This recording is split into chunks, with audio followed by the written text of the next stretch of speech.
মুরগির ক্ষেত্রে ভ্যাকসিনটা খুবই গুরুত্বপূর্ণ। ভ্যাকসিনটা যদি সঠিকভাবে মেনটেন করতে পারেন তাহলে আপনি খামারের জগতে টিকে থাকতে পারবেন। আপনি যদি ভ্যাকসিন ঠিকমতো করতে না পারেন তাহলে কিন্তু আপনি উধাও হয়ে যাবেন, কোথায় হারিয়ে যাবেন সেটা অকল্পনীয়।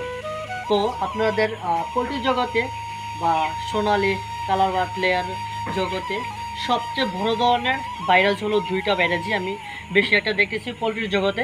সেটা হলো গিয়ে গাম্বুরো আর রানীক্ষেত। তো রানীক্ষেত ভাইরাসটি হলো একটি মারাত্মক একটি ভাইরাস।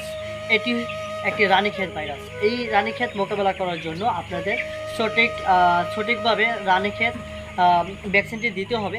আর রানীক্ষেত ভাইরাস হয়েছে কিনা আপনারা কীভাবে বুঝে নেবেন?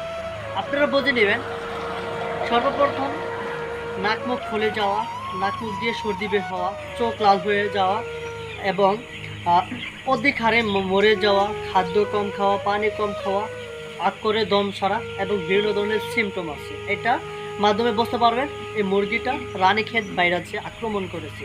দ্বিতীয়ত গাম্বুরা ভাইরাসে আক্রান্ত হলে আপনারা কীভাবে বুঝবেন?